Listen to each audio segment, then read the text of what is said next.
مولانا رومی رحمۃ اللہ علیہ فرماتے ہیں زنانے پن سے اور عورتوں کی طرح ناک پر انگلیاں رکھنے سے اور لومڑیوں کی طرح سے اللہ کا راستہ نہیں طے ہوتا. اس طرح طے ہوتا ہے فرماتے ہیں تبر بردار اور مردانہ بیزن. ارے تبر اٹھا اور مردانہ حملہ کر نفس پر. زنانہ حملے سے نفس نہیں مرے گا. ہی تبر کس کو کہتے ہیں بھائی؟ تیر مانے تلوار، تبر مانے بھالا. مولانا رومی رحمۃ اللہ علیہ فرماتے ہیں ہی تبر بردار اور مردانہ بیزن. ارے تبر اٹھاؤ مردانہ حملہ کرو گے.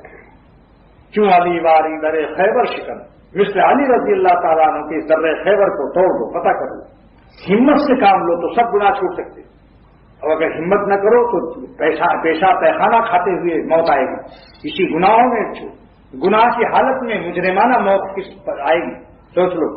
دیکھ لو ابھی جو قصہ بتا دیا کہ دنیا میں زندہ ہیں اور جناب بڑے اونچے ہاسپٹل میں ہیں، آغا خانی ہاسپٹل میں، جہاں بہت پیسہ لگ رہا ہے، لیکن دنیا میں ہیں اور دنیا میں نہیں ہیں. آنکھیں ہیں روشنی کام نہیں کر رہی، زبان ہے بول نہیں سکتے، روح ہے اندر. تمام ڈاکٹروں کا بورڈ فیصلہ کر رہا ہے کہ زندہ ہے، اور جو مشین رکھی ہے اپنی آنکھوں سے دیکھ کر آ رہا ہوں اس میں دل کی حرکت کی رفتار چل رہی ہے اس میں، لہذا زندہ ہے. مگر زندہ رہتے ہوئے اپنی بیوی بچوں کو دیکھ نہیں سکتے، اپنے بینک بیلنس کو دیکھ نہیں سکتے، شامی کباب بریانی کھا نہیں سکتے، کپڑے پہن نہیں سکتے.